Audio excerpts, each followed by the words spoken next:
Hello, welcome again to JRA Small Engine. Today we're looking at a Wright C70 chainsaw. This is Adam's saw that he has sent to us to have rebuilt. It's made in 1961, 116cc chainsaw. We like to do this here at JRA Small Engine. We'll take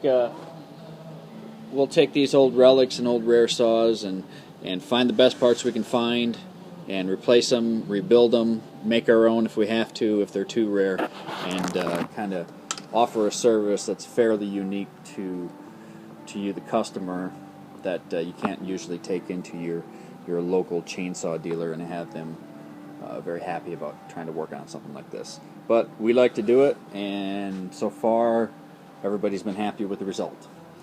We had to replace the gas tank that was broke at the mount. We put a new fuel hose and filter in there, fuel line, rebuilt the carburetor.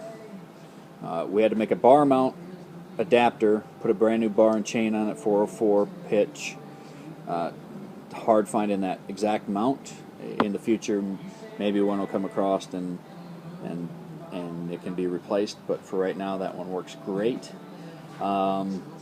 We went ahead and rebuilt the starter when we had a new rope, a different spring, the other spring was broke, and new friction pads or friction bushings on there, and it catches real good. You just got to remember to pull it fairly fast to make it catch. It's the old friction style which binds in there. We filed the points and reset the gap. If these saws go for a long time sitting, especially in moist conditions, those points will become corroded again, and you probably will lose spark. If you would like, I think I got the rest of the carcass of another one or another saw just to kind of show you how it works and help you refile those points if it does lose spark.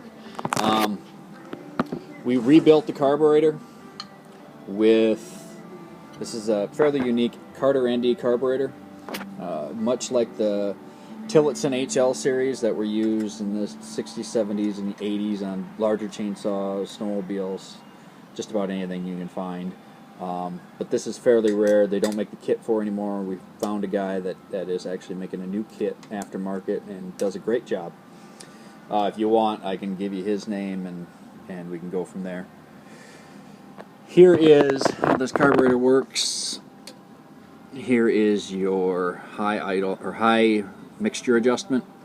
It has a leaner, richer, and given your elevation, you're probably going to have to tweak this a little bit, and even from time to time will have to be tweaked because the carburetor's been rebuilt, but it's still 51 years old, and there's some buildup in there that we haven't been able to get out, but it runs pretty good. Here's your low mixture adjustment, and here is your idle adjustment. Here's your choke lever. Up is open, down is on. Now when you go to start this, you're going to want to put it down and pull it about 3 times and it should fire, and then pull your choke off and it should fire again. If it quits on you, repeat the process, but don't choke it too long or it will flood. One of the really cool features of this thing that it was the first of its kind, and it really didn't catch on because I believe the decompression valve kind of took over. But this lever here actually moves this rod inside here that goes up to your stator plate and will retard and advance your timing. Retarded for easier starting. It makes the spark makes the ignition spark sooner. And then once you have it up and running, then you click it to advanced, and it advances the timing. I'm sorry, I said that backwards. This will make the timing sooner, and it'll give you a quicker throttle response and more power. You get your manual oiler button here. Your fast idle, pull it up, click it. Now when you let your throttle go to the one side, I believe it's to the right, this will kill the engine. There's no on-off switch. That actually grounds out the ignition system, so you want to keep it over to the one side when you let it go, otherwise you'll restart it.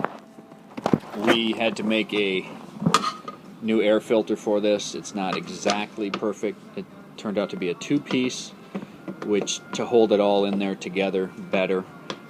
Just want to make sure it's on there properly, and then up on here and put your screw in there, and you should be all set. We put whatever we could find. The spike was missing off the other one. We changed that out and just tried to do make it look as good and run as good as possible, you know, within the parameters that we had to do it. It runs good. It's a nice little addition to any collection. I like these old saws. I think they're neat. I like some of the design features that they came out with. You will want to wear ear protection with this saw because it's one of the loudest I've ever ran. Hope you enjoy it, and we'll be talking. See if anybody has any questions. You can email me or leave a comment. If anybody is looking, we're more than welcoming more of these old saws in for repair. A lot of these have sentimental value, or you know, in the collection. And if you don't have the means to repair it, we certainly do. Just let me know. Either email me or leave a comment. Thank you. We're going to go outside and make a cut with this in some pretty hard dead elm, red elm, and kind of show you how it'll pull through some pretty hard wood. And thank you.